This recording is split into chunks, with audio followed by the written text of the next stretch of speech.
What's up, guys? Zaid here with my boy Sean, and today we're going to be doing our second speed duel podcast. Today, the objective is not objective, but what we plan on talking about is the current meta and just kind of analyzing it. We spent the past 2 hours, I think, Yeah, about 2 hours. play testing 4 different decks, being Inner Conflict, XYZ, Spellproof Armor, and Cocoon of Ultra Evolution.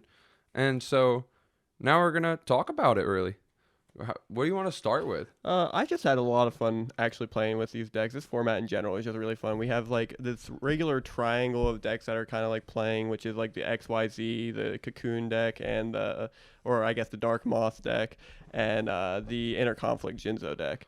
The other deck that's actually forming around, and we tested a little bit today, was the Spellproof Armor deck, which is just, pretty much shutting down your opponent's spell and trap cards using the Spellproof Armor skill, which Jinzo. For those of you that don't know what Spellproof Armor does, it basically makes the machine monsters you control unaffected by spells, and also normal machine monsters can be summoned for 1 less tribute.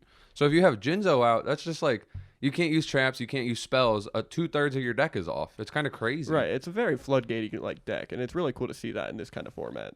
Mostly like it's very unique too. Like we didn't see anything like this in Duel Links. At all, yeah. Yeah, it's like really neat. There's not a skill like this in Duel Links, right? Nope, nothing like it.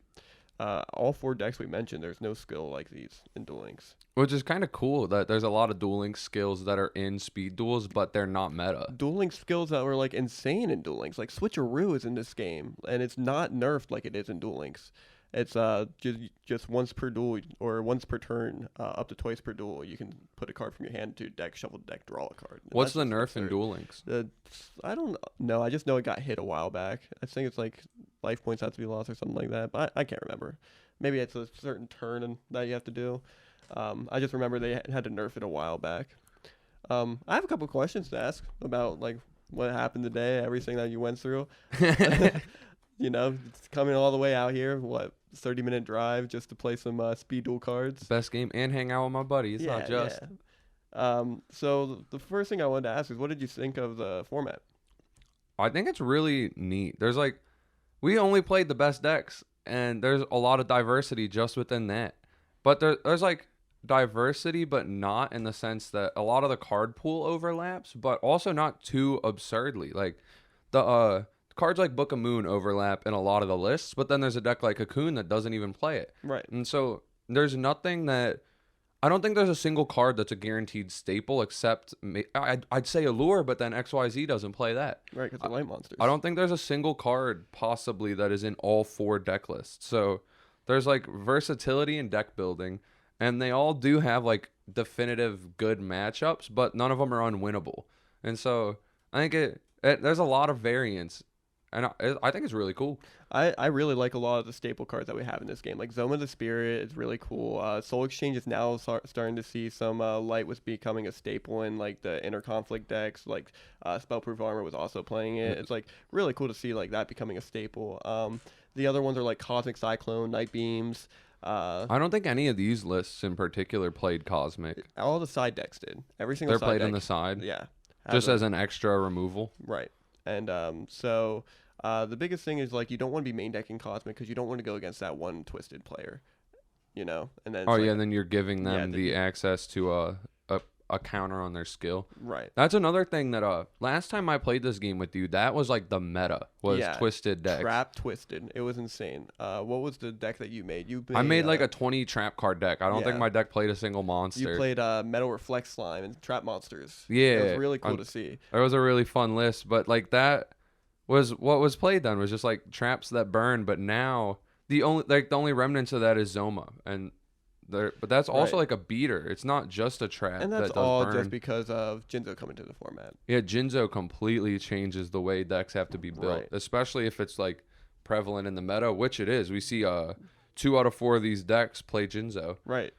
and in very different ways too. It's kind of cool where Inner Conflict plays Jinzo as a way to like, you take their card, you tribute for the Jinzo and secure the kill through whatever backer they have. But then this Spellproof Armor deck plays Jinzo, but you're oftentimes summoning with like a soul exchange. You can't even kill the next turn. It's just like a control way to Right. play Jinzo. So like, I do like the control floodgate of Spellproof. Like you said, Inner Conflict is just meant to be there to pretty much be like a baby Moth deck in a way. They both do the same exact thing. Still the opponent's monster, summon a big guy, you know? And the Inner Conflict deck, though, it feels like it's not as good at doing it. It doesn't have nearly as much opportunity to just close the game in a turn, it felt like. Because I was like, the first turn I had a battle phase when I was playing the Cocoon deck, it felt like almost every hand I could close the game. Whereas Conflict was not the same, but it plays a lot of cards that generate advantage and it has a lot more defensive back row. And when it does go for the game push, it exhausts less resources. So if there's a counter to it, you're not out. Like you still have two back row set, or you have a flip guy set or something. So if this was, it felt like Cocoon is definitely like the heavy aggro deck. Inner Conflict is like a mid range where it has a kill button, but it doesn't always need to push it, and pushing it doesn't use too much. And then I don't even know how I would describe XYZ, honestly. Like it's probably another mid-range deck, but it feels like it's a lot more beneficial if it goes to the late game. Right, right. It definitely is a late game deck. I think every single time I see this deck, it's like a turn 4 when it's going off. So it's just meant to get to that point and then like kill, you know. And like I said, it's like a rock paper scissors game right now. I think it's like Cocoon beats XYZ, XYZ beats Conflict, Conflict beats Cocoon. So. And then this Spellproof Armor deck just comes in and has fairly decent matchups across the board, I think. I think it's very good against XYZ.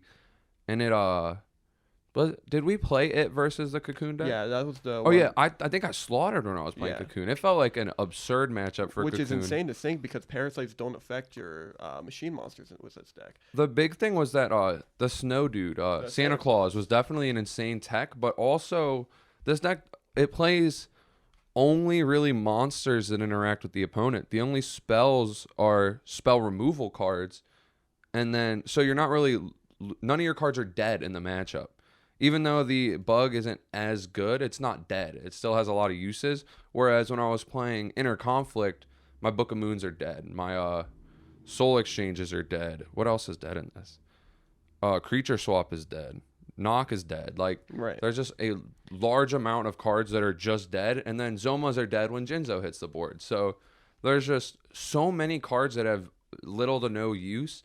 Whereas in the Cocoon, all your cards, some might be neutered, but they're all still live. And it felt like the XYZ deck got slaughtered by this Spellproof too, just because your normal summons are bigger, they're immune to more stuff, and it's hard. Looking at the fusions, XYZ and I think that might be it. XYZ and XZ are the only ones that have attack stats that can rival your normal summons. Right, exactly. Like 3 out of 6 of my extra deck monsters can't rival your normal summon. And then if your normal summon's Jinzo, XZ can't rival it either, stat line wise. So then I'm relying on an XYZ, which takes at least 2 turns of setup unless I have a Foolish. Right. Which is kind of like absurd. It's just a very good matchup, it felt like. I just am surprised it's just now seeing more and more play. I know when the format first came out, Spellproof Armor was like a big deck. People were like playing it with like pendulum machines and stuff like that, and still playing your 2300 beater. But what's pendulum machine? It's a 1700 normal monster, level 6 machine. That sounds bad. It's terrible. But now you get Jinzo instead, which is like such an upgrade. Right. It's a really cool like upgrade to see from what it originally was playing and how slow it used to be. And it's really like I never would see this coming. I would, like in the past, I would not expect Spellproof Armor to be the best deck. Or not. It's not really the best, but like a top contending deck. It seems to benefit very largely from the existence of the Inner Conflict deck, but because people are already running Jinzo, it kind of incentivizes you to play a lot less traps and play more Book of Moons and that Offerings to the Doomed. And is that the card's name? The quick play that pops? Yeah, the quick play that pops and you skip your draw phase. Because of Jinzo's mere existence, which it's even played in this deck, you're incentivized to play a lot less traps. And so this deck also just is immune to spells at the same time. Right. So no matter what back row you're playing, there's cards all that those make Book it of dead. Moons, Shrinks, and Offerings now are just dead against this deck. You're absolutely correct. And it's like Jinzo is just coming in to like fix up the Zomas you have on the field too, you know? Are there any cards similar to Ego Boost? Are there any quick plays that buff attack instead of reducing the opponent's attack? I can't think of any off the top of my head, but I'm sure there's probably Dang. something. There's a hand trap in the game that kind of is. What is It's it? like a blacksmith card that gives your monster 300 attack and defense. That's not crazy, but that could come up. Right. I'm trying to think of cards that could be defensive and still offensive and not. Oh, graceful dice. That's you roll, right? Right. So that, and depending on the deck, it could be really good. Like in the mirror match, that guarantees your Also, cards there's get a skill over. that's called "It's My Lucky Day," and that card just chooses your roll once per duel. Oh, that's kind of cool. Yeah. I wonder, like, maybe when we get the GX box, we'll get some cool cards. I want an ego boost. I really want That ego would be boost really particularly. cool. Something that's like gives them specific boost. That's not like just reinforcements. Yeah, You know. something that wait, is reinforcements in the I game? believe so. That card could be neat-ish, I guess. Even still then, It's and a like, trap.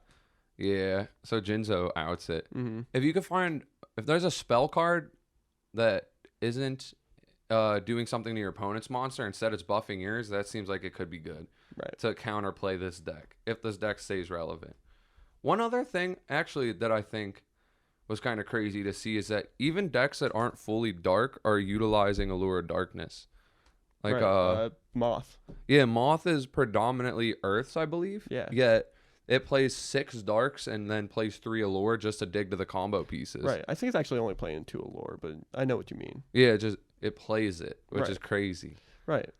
It's our pot of greed in this format. You know, it's really neat to see something like that.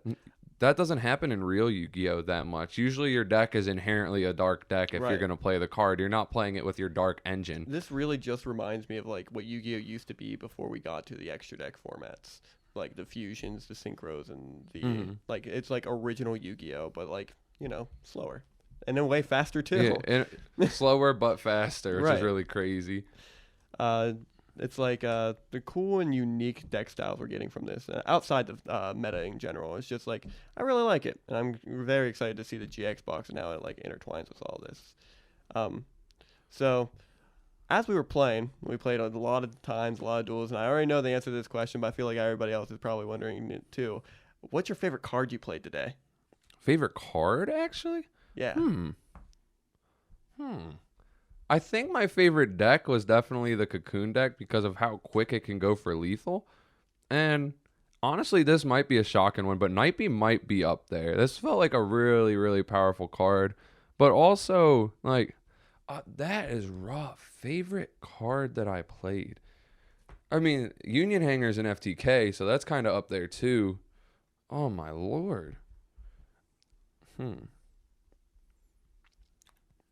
So the card I was originally thinking that you were going to choose was going to be Santa Claus. Oh, Santa Claus was crazy. I don't know if I call it my favorite, but I think I would call it like It was that MVP, that card you weren't expecting, that card Yeah. that snuck up and you were like, wow, this card's going to suck. And then you started playing it yourself and you're like, whoa, this card is actually really good. like it was. I kind of marked it off as a bad card, and I was even like, why are you playing this? And then I played it and was like, that's why you're playing it. Right, because you out the Apprentice Magicians, which are set, then you can connect it with your bug, and then you just tribute it off, and now you got your big monster, and you got it by outing an Apprentice Magician in the process. It also is a non-spell, non-trap removal for the spell-proof armor deck. Right. And like you were saying, you can't use your Parasite Paranoid on their machines, but you can use it on Santa Claus. Right, exactly. And so, yeah, that card was crazy. I think it would be amazing if it was dark. Yeah, But that's it's true. But it's a sadly light not. monster. I do understand why you chose Night Beam as like one of your favorites, though. Night Beam is a very good card in this format, a card that you can't respond to. It felt Like- insane. You can respond, just not And with the targeted right. card. Right, exactly. And that's still a lot. If you only set one, you have to set two at this point, and it has to be like a trap card and a quick play spell or two traps. And or, if they chain, though, you outed 2 cards for 1. Right. It became a twin twister with no discard. right, a card I feel like you would have to look out for whenever we get to side deck stuff like that, because we didn't play with side decks today since we were just showcasing decks, and that way you have an understanding of it. It's Waking the Dragon. That card's in this game. Yeah, that card's nuts. Right, and it's specifically in main deck decks and in every single side deck for Night Beam and Cosmic Cyclone. Is spiritualism in this game? I don't think so. Dang. That would have been crazy. Just side out the Night Beams for spiritualism. Just bounce their back row, confirm the kill. Yeah. Yeah, we don't have a lot of back row removal. That's not outside the basic stuff. Like Night Beam's our strongest one. That makes me like game 2, 3. The dynamic does shift a lot. Mm-hmm. because you're not trying to night beam the full field. Like in our later games where you're hitting me with double night beam every time, it's like that. Those cards could have been Waking the Dragon, and now I'm getting Arcanonite Joker out of my extra What deck. does he do verbatim? I can discard one card from my hand when you activate a card effect, and then when I do, I can negate it. It's like So you could stop my Ultimate bug. Providence, I think his name is. Oh, it has to be the same kind of card that Yeah. you discard. So if you have a monster in hand, you're gonna be able to negate my paranoid. So Yeah, and it's a quick effect, and it's once per turn. The biggest thing is I think he's like 3,800 attack points, so he's bigger than Moss. oh geez. So Yeah. yeah, I have to find a way to out that card. What's his Right. defense? It's like I can look it up for you real fast. All right, sick. But yeah, looking out for Waking the Dragon, like that card really shifts the format a lot. That is kind of nuts. That card seems really, really powerful. 3,800 attack and 2,500 defense. Maybe I just Book hold it. my removal and I just don't even remove them. I just kill them because if I don't remove the cards, they got dead cards in their deck. Right. I wonder how that, like, what did typical side decks look like for the Moth deck? I can look one up for you real fast too. Sick. But side decks are, in my opinion, probably really important to speed duels. Oh, for sure. They are always important in any game because a minimum of half your games are played with them. Maximum of 66% of your games are played with them. You're for sure playing more games sided than unsided. So it looks like the cards are Diffusion, Lost Wind, Offerings to the Ooh, Doomed. can Diffusion not be your... Oh, no, it's not spell speed 4. No. But that is an out to that card. And it's also an out to the ABC deck. Since they banish their materials, they're not engrave anymore. Right. So that seems like really good removal against them. Like I was saying, though, it's Lost Wind, Ultimate Offerings, and Noble Man of Crossout. Those are pretty much what you're looking at with that deck. Noble Man, in my opinion, is like insane with this game because you hit the old Vindictive Magician. Mm-hmm. Oh, it looks like your apprentice sucks now. Yeah, the whole card's dead. That Yeah. You were talking about playing one Magician of Faith. That could be a reason too. Right. Is so that if they knock your dude, your card's not dead. Yeah. I think I played a deck like that too when we played a while back. Yeah, Like a flip effect deck. Yeah, but that was whenever I had Speed Duels Cube. Oh. Yeah, when we had the flip effect, flip effect magicians, which was really neat to see. Definitely recommend you guys making some sort of draft out of Speed Duel. We made it up until the American Bakura structure deck, and then the Yugi and Pegasus deck, and then after that, I turned it into a custom cube, made custom cards for it. It's really fun. I like it a lot. But yeah.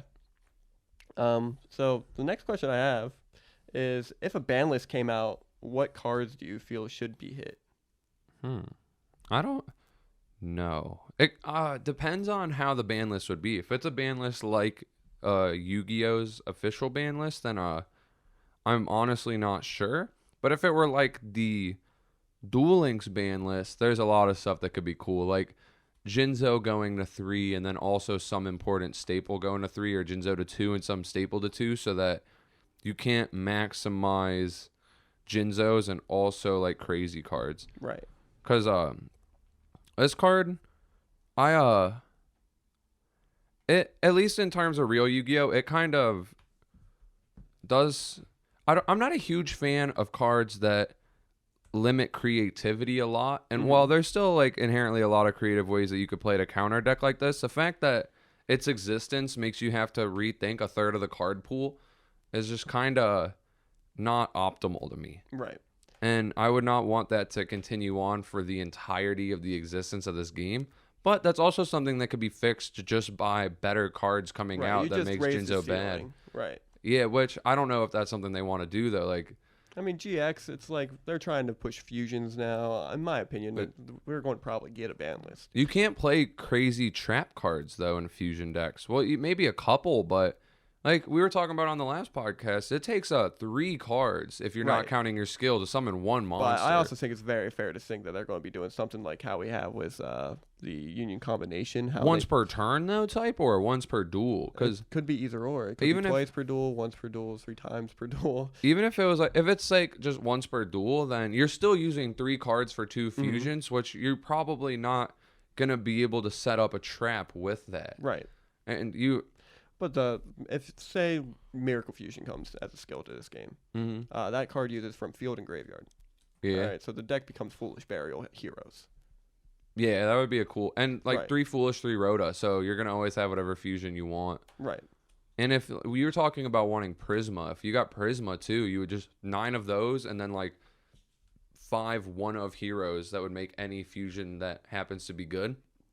And then you just dump or search whatever one you want whenever you want it. Right.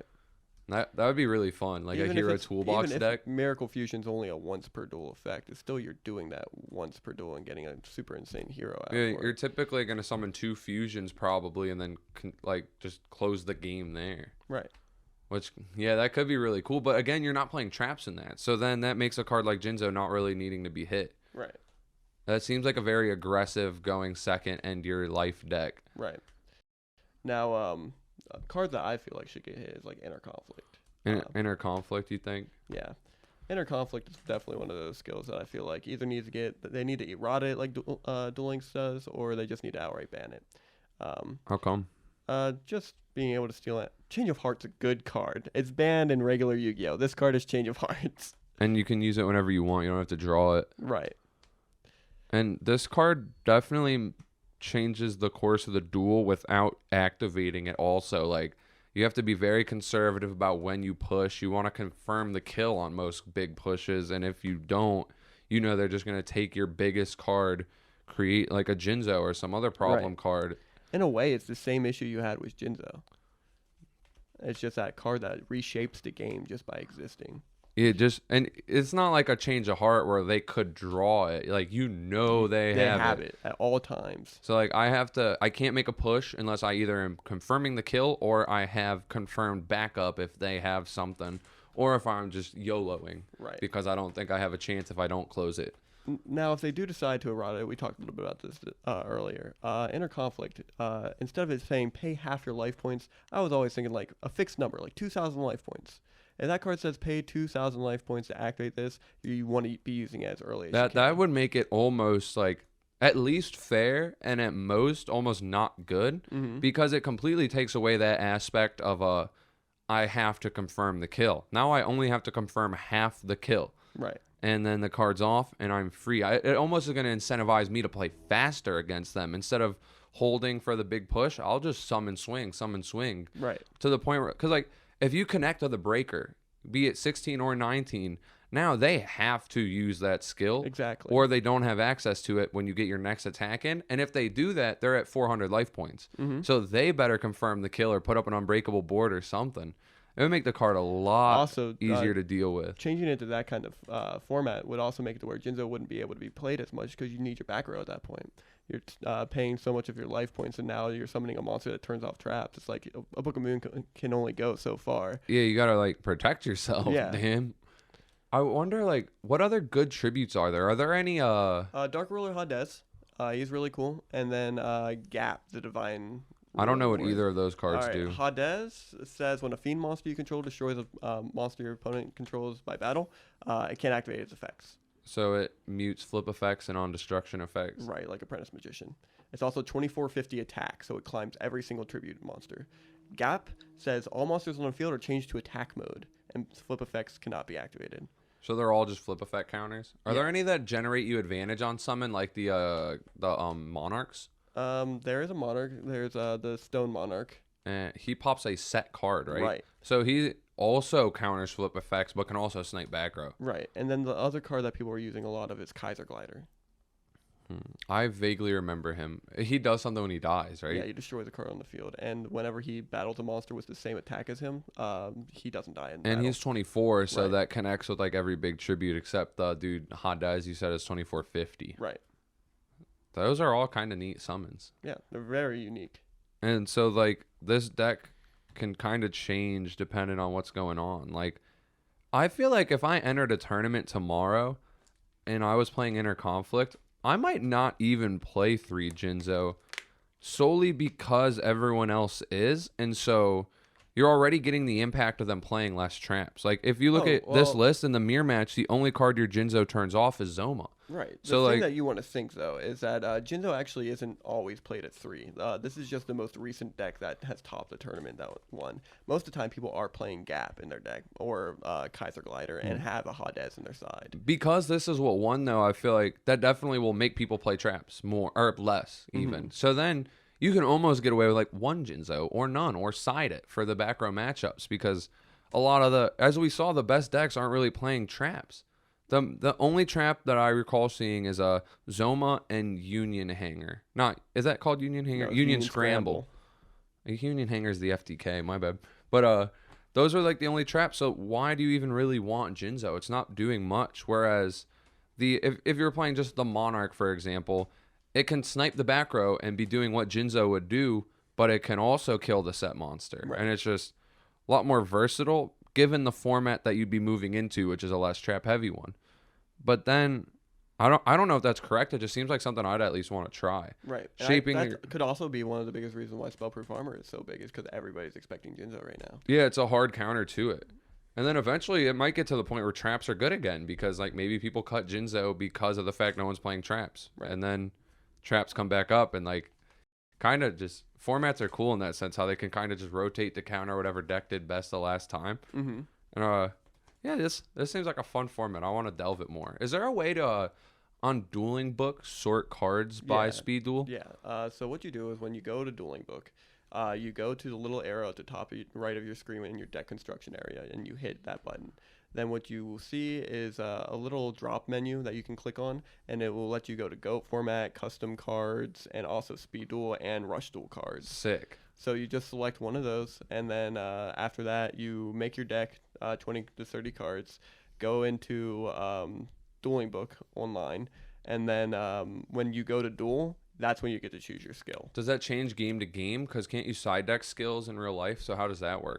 So there is no way on Dueling Book to side deck your skill. Oh, So I think that's the weirdest thing. But usually if you side your skill, you just have to let your opponent know, like, hey, I'm siding a skill either at the beginning of the duel or as you're about to side. All right. That's kind of weird, but I guess that works. Right. I wish they would do something about that. Dueling Book, I know you're not watching, but if you ever do. They're watching. What are you talking about?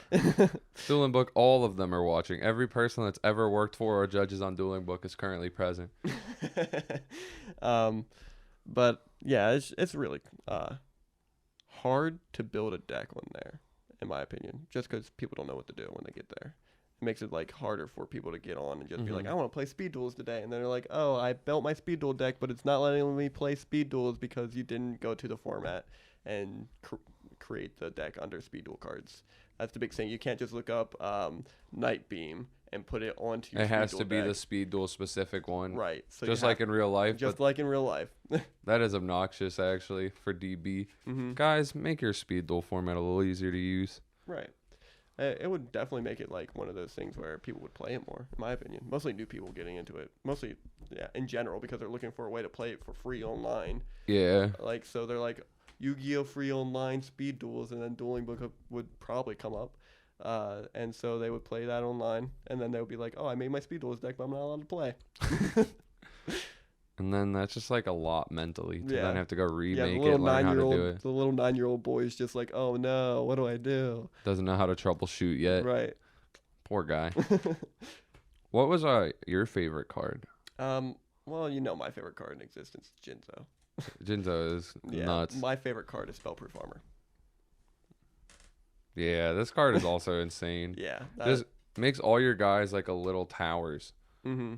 That's my favorite card in Speed Duels right now, and Jinzo being my second favorite, and that deck being literally based around it is, yeah. But if I have to, like, aside from it helping my favorite card in the game, aside from it being my favorite card, I guess it's Apprentice Magician. That card's really good too. Yeah. I loved that back in Spellbook format in real Yu-Gi-Oh. Not a lot of people played it, but I had like a very spicy build that was you played 3 of that with your 3 Blue Boy. Yeah, and then just searches the Blue Boy. Yeah, and then I also played 1 Magician of Faith, and then I played like a heavy trap build. And the boss monster was when Downerd Magician had came out, and so I would make a Shining Elf and then drop a Downerd Magician and just have a 27 beater with back row and spellbook spells. That sounds so tough. It was a really cool Spellbook list. format. That brings me back. Oh man, what was the format right before that? Was it Dino Rabbit? I don't remember. I came in around Spellbook Ruler, I so see. anything before that is not. Yeah, I was sussing around during that time. I was playing Clown Control.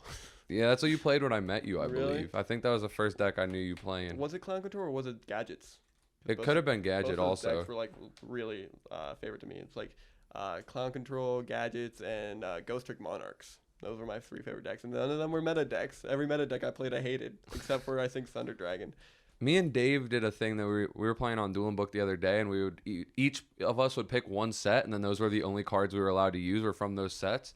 And we had the Ghost Trick set, and I think Ancient Prophecy or something like that. And I was playing Ghost Trick Monarchs. I was Really? playing Ghost Tricks, and then there was a I think it might have been that Earth Monarch that on Tribute pop. Oh no, it was Mobius the Mega Monarch. Oh, really? Was the big one we were playing that pops 3 back row, I think. And if you use a water for the summon, they can't respond. I didn't use a water. I used Ghost Tricks. Right. But that deck was crazy. It was really fun to play. It was so weird though.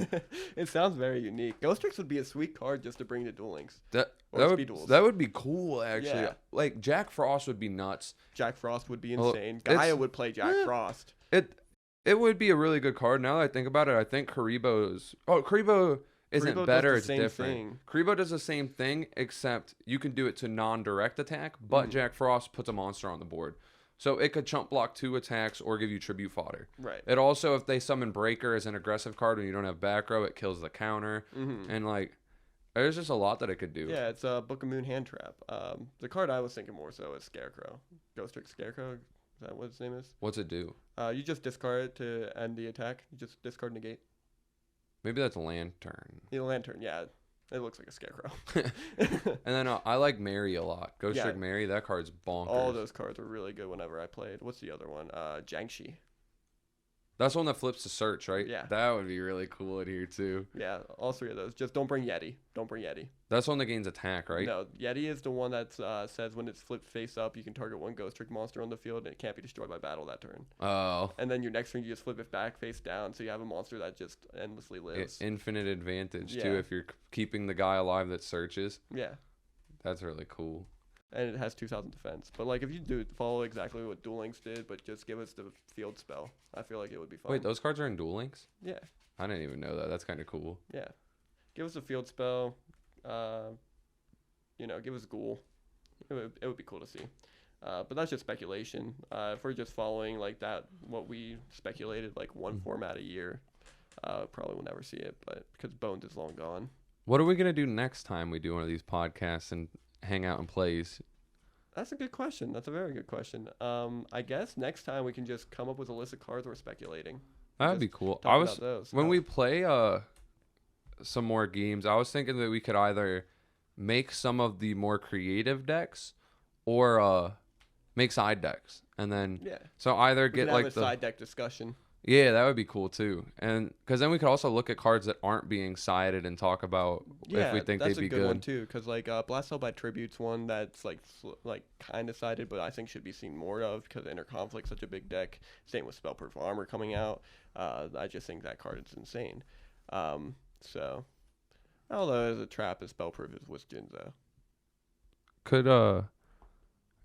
Could the XYZ deck play this, or is their skill just way too integral to not? I think their skill is way too integral. That makes sense. This card would just be kind of cool there too, Yeah, though. Like, Spellproof XYZ. I feel like it would just become Union Hanger into your what is it? into beaters. If you summon Y, equip or summon Y, equip Z, it's 2100. So you'd have 21 immune boys, and then just summon those out. Yeah. And then your opponent can't hit him with spell effects. I don't know. I just feel like Spellproof Jinzo is probably the better option. Oh, to run most with. likely, yeah. Yeah. Most likely, yeah. It'd just be a unique deck. But yeah, if you want to just do regular fun deck format and then talk about those, we could probably do like what decks am I currently making? Relinquish one seems cool. The I want to try one seems Relinquish. really cool. Serpent Night Dragon is one I'm working on right now because I have a really cool list idea in my head for that. That fairy deck you were talking about Oh yeah, too. the fairy deck. If you guys don't know what the fairy skill does, you should read it. Oh wait, they're Yu-Gi-Oh players. They don't know how to read. Yeah, all right. I'll give you guys a little hint. Monster Reborn a guy from your graveyard and gain life points for it. And there's a card in the game that lets you gain life points when it's Monster Reborn. Infinite life points. Yeah, and so like you just do exactly what you're doing with Inner Conflict, but with your graveyard. Foolish Burials, that's 3. Yeah, that's crazy. So that deck, it's really cool. What else? Man, I was up all night building decks. Hell I can't yeah. even remember what it. I really want to play Gaia right now because any deck that can play Heat Wave is insane. I don't remember what that does. Your opponent can't summon effect monsters during their turn. Oh, that is kind of crazy. Yeah, and so that deck just says you can't set cards, but you have Book of Moon, Offerings to the Doomed, Sphere Karibo. And it says every time you do damage to your opponent with Gaia, you draw 2 cards and discard a card. And it also says whenever you attack a defense position monster, inflict piercing battle damage. Oh, jeez. Yeah, That's kind of nutty. that's a really cool deck that I'm excited to build and play. Austin Davis played it a while back. I think I remember that, actually. Yeah. Last time you had a Speed Duel tournament, I played him. Yeah, and he won the tournament, I believe. Probably, yeah. Yeah, it was a really cool deck. So I'm excited to build that again. Skull Servants. Skull Servants is also a really crazy deck. And Ooh, I like those cards. yeah, Especially with 3 Foolish. yes. Well, it's weird because every deck I've seen so far isn't playing the Foolish. What? I know, it's weird. So I'm going to build it like that, test it out a little bit, and then add And then Foolishes. fix it. Yeah. Yeah, because they also weren't playing Creature Swap. That seems weird. Yeah, you just Creature Swap your 0 attack boy and attack it with your 3,000 attack boy. Like, That's basically a Blue Eyes. yeah, it's basically the Blue Eyes attacking for free. So right now the deck that I'm messing around with, I put 1 Creature Swap in because there's no reason not to play that in that deck. If you guys know Rook's Table, I watched a video he recently posted, I think like a month or 2 ago. Shout out Rooks. Yep. And I like that guy a lot. So yeah, for the most part, that's all I really got to talk about. I had a lot of fun today. Me too. I was about to ask, you have any closing thoughts or anything? No, not really. All right. All I got is like and subscribe, guys. Let me know if you like the Speed Duel content. Let us know what decks you're playing. Yeah. We'd love to see deck lists. Hell yeah. Take it easy.